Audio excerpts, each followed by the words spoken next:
Mi nombre es Elena, tengo 32 años y trabajo como contadora en una firma importante. Mi vida dio un giro inesperado hace 6 meses cuando tuve que ser internada de emergencia por una apendicitis que casi se convierte en peritonitis. Todo comenzó una mañana normal. Me desperté con un dolor agudo en el abdomen, pero pensé que era algo pasajero. Mi esposo Carlos, de 35 años, insistió en llevarme al hospital cuando me vio doblada de dolor. Elena, esto no es normal. Vamos al hospital ahora mismo, dijo preocupado. En el hospital, los médicos actuaron rápidamente. Necesitaba cirugía de emergencia. Antes de entrar al quirófano, tomé la mano de Carlos. Por favor, cuida bien de nuestra casa mientras me recupero. ¿Sabes qué es lo único que me dejó papá antes de fallecer? Carlos asintió, pero había algo en su mirada que no pude descifrar en ese momento. La cirugía se complicó. Lo que debía ser una recuperación de 2 días se convirtió en 2 semanas en el hospital debido a una infección postoperatoria. Durante ese tiempo, mi suegra Isabel comenzó a visitar el hospital con más frecuencia de lo normal. No te preocupes por nada, querida. Yo me estoy encargando de todo, decía con una sonrisa que ahora reconozco como maliciosa. Carlos venía todos los días, pero siempre parecía nervioso y evitaba mis preguntas sobre la casa. Todo está bien, tú solo concéntrate en recuperarte, repetía una y otra vez. Un día, mientras dormitaba en mi habitación del hospital, escuché a mi suegra hablando con una enfermera en el pasillo. Sí, ya casi terminamos de mudar todas sus cosas. La casa se vendió muy bien, aunque tuvimos que bajar un poco el precio para venderla rápido. Me quedé helada. ¿Vender la casa? ¿Mi casa? La propiedad que mi padre me había dejado como herencia antes de morir hace 5 años. La casa donde crecí, donde guardaba todos mis recuerdos familiares. Cuando confronté a Carlos esa noche, solo bajó la mirada. Elena, mi madre pensó que era lo mejor. Con tus gastos médicos y todo. ¿Gastos médicos? Tengo un excelente seguro médico por mi trabajo. ¿Cómo pudiste permitir esto? Fue entonces cuando mi suegra entró a la habitación, con esa sonrisa que tanto he llegado a odiar. Oh, querida, ya te enteraste. Pero no te preocupes, vivirás con nosotros cuando salgas del hospital. Podrás ayudarme con las tareas de la casa mientras te recuperas completamente. Ya sabes, para ganarte tu lugar en la familia. Me quedé sin palabras. Esta mujer había manipulado toda la situación mientras yo estaba vulnerable en una cama de hospital. Carlos, mi esposo de 7 años, el hombre que prometió protegerme, simplemente se quedó allí, sin decir nada. Además, continuó mi suegra, como tu padre no dejó un testamento formal, técnicamente la casa estaba a nombre de Carlos también por el matrimonio. Todo es perfectamente legal. En ese momento, sentí que mi mundo se derrumbaba. Pero mi suegra no sabía algo crucial. Mi padre, siendo el exitoso abogado que fue, había dejado todo perfectamente documentado. El día que me dieron de alta, mi suegra vino con un conjunto de ropa que ella había elegido para mí. Te llevaremos directamente a nuestra casa, dijo con tono autoritario. Pero justo cuando estaba a punto de firmar los papeles del alta médica, una figura familiar apareció en la puerta de mi habitación. Buenas tardes. ¿Llego en buen momento? Era Ricardo Méndez, el abogado de mi padre y mi padrino. La sonrisa de mi suegra se congeló al verlo. Ricardo Méndez entró a la habitación con un maletín negro. Mi suegra inmediatamente trató de tomar el control de la situación. Disculpe, pero estamos en un momento familiar. Elena viene a vivir con nosotros ahora que vendimos su casa. Ricardo sonrió levemente mientras sacaba unos documentos de su maletín. Sobre eso. Me temo que tenemos que discutir algunos detalles legales importantes. Carlos, que había estado callado todo este tiempo, finalmente habló. ¿Qué detalles legales? La casa estaba a nombre de Elena, y como su esposo. Ricardo lo interrumpió suavemente. Me temo que hay un error en esa suposición. Elena, ¿recuerdas la última visita de tu padre, 3 meses antes de su fallecimiento? Por supuesto que lo recordaba. Papá había insistido en que firmara algunos documentos. Es solo precaución, había dicho. Sí, respondí, pero no entiendo qué tiene que ver. Ricardo extendió los documentos sobre la mesa del hospital.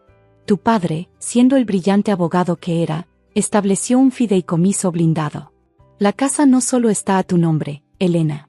Está protegida por un fideicomiso irrevocable que especifica que la propiedad no puede ser vendida sin tu firma física y tu huella digital, ambas verificadas por un notario público. Mi suegra palideció. Pero nosotros ya vendimos, el dinero ya está. Cualquier venta realizada sin cumplir estos requisitos es nula, continuó Ricardo. De hecho, tengo aquí una orden judicial temporal bloqueando cualquier transferencia de propiedad. Carlos se dejó caer en una silla, su rostro una mezcla de shock y vergüenza. Mamá, ¿qué hiciste con el dinero de la venta? Isabel comenzó a retorcerse las manos nerviosamente. Bueno, ya sabes que tu hermana necesitaba ayuda con su negocio, y pensé que podríamos usar parte del dinero para renovar nuestra casa. Me incorporé en la cama del hospital, la ira dándome fuerzas que no sabía que tenía. ¿Usaste mi dinero, de mi casa, para ayudar a tu hija y renovar tu casa? Eres parte de la familia. Deberías estar agradecida de que te cuidamos, gritó Isabel. Ricardo sacó otro documento de su maletín. También debo informarles que el fideicomiso incluye una cláusula penal. Cualquier intento de venta fraudulenta activa automáticamente una demanda por daños y perjuicios contra los responsables. Isabel se puso pálida. No puedes hacernos esto, somos familia. Familia. Repetí amargamente. ¿Como la familia que vende la casa de alguien mientras está en el hospital? Carlos finalmente pareció despertar de su estupor. Elena, yo no sabía, mamá me dijo que era lo mejor, que necesitábamos el dinero para tus gastos médicos y nuestro futuro. ¿Y no pensaste en preguntarme? ¿En esperar a que me recuperara? Ricardo intervino nuevamente. Hay más. El fideicomiso también incluye una cuenta bancaria que Elena desconocía. Su padre estableció un fondo de emergencia sustancial. Sacó un estado de cuenta. La cantidad me dejó sin aliento. $2 millones, dijo Ricardo. Tu padre quería asegurarse de que estuvieras protegida, especialmente si alguien intentaba aprovecharse de ti. Isabel se levantó bruscamente. Esto es ridículo. Carlos, di algo. Pero Carlos estaba mirando los documentos con horror creciente. Mamá, ¿qué le prometiste a los compradores? Dijiste que tenías todo arreglado. Isabel comenzó a balbucear. Bueno, puede que haya modificado algunas firmas, pero fue por el bien de la familia. Ricardo cerró su maletín con un clic definitivo. Falsificación de documentos. Eso cambia completamente la situación legal, señora Isabel. Me giré hacia Carlos, las lágrimas corriendo por mis mejillas. ¿También sabías esto? Su silencio fue toda la respuesta que necesitaba. El silencio en la habitación del hospital era ensordecedor. Ricardo fue el primero en romperlo. Elena, como tu padrino y abogado, debo informarte que tienes varias opciones legales. Podemos presentar cargos criminales por la falsificación de documentos. Isabel se puso de pie de golpe. No te atreverías. Carlos, dile a tu esposa que no puede hacernos esto. Me giré hacia Carlos, quien seguía sentado con la cabeza entre las manos. ¿Ahora sí soy tu esposa? ¿No era yo solo la nuera que necesitaba ganarse su lugar en la familia? Carlos levantó la mirada, sus ojos rojos. Elena, por favor, podemos arreglar esto. Devolveremos el dinero. ¿Devolveremos? Ricardo intervino. Según entiendo, el dinero ya fue gastado en renovaciones y el negocio de su hermana. Isabel comenzó a caminar nerviosamente por la habitación. Podemos vender la casa, nuestra casa. Y tu hermana puede devolver parte del dinero de su negocio. ¿Y cuánto tiempo tomará eso?, pregunté. Mientras tanto debo vivir con ustedes, bajo sus reglas, después de lo que hicieron. Ricardo sacó un último documento de su maletín. Hay algo más que deben saber. El fideicomiso tiene una cláusula adicional que se activa en caso de intento de fraude. Isabel se detuvo en seco. ¿Qué más puede haber? Si alguien intenta tomar control fraudulento de la propiedad, el fideicomiso automáticamente transfiere la titularidad de la casa a una corporación controlada exclusivamente por Elena. Además, Ricardo hizo una pausa significativa. Se activa una auditoría retroactiva de todas las transacciones financieras relacionadas con la propiedad. Carlos se puso pálido. ¿Auditoría retroactiva? Sí, continuó Ricardo. incluyendo el origen de los fondos usados para las renovaciones y el negocio. Isabel se dejó caer en una silla. No, no puedes hacer eso. Los préstamos, las hipotecas. ¿Qué préstamos?, preguntó Carlos, alarmado. Me di cuenta de que había más en esta historia de lo que aparentaba. Ricardo asintió, como confirmando mis sospechas. Señora Isabel, ¿quiere explicar por qué hipotecó su casa 3 veces en el último año? Carlos se levantó de golpe. ¿Qué? Mamá, esa casa es también de papá. Él no sabe nada de esto. Isabel comenzó a llorar. Tu hermana necesitaba el dinero, sus deudas, y luego las apuestas. ¿Apuestas? Carlos parecía que iba a desmayarse. Fue entonces cuando tomé mi decisión. Ricardo, ¿puedes darme los papeles del divorcio? El silencio cayó como una losa en la habitación. Los tengo aquí, dijo Ricardo, sacando otro conjunto de documentos. Tu padre también previó esta posibilidad. Carlos me miró con desesperación. Elena, por favor, ¿podemos arreglar esto? ¿Cómo arreglaste lo de la venta de mi casa? ¿O cómo arreglaste todos estos años donde permitiste que tu madre me tratara como una intrusa?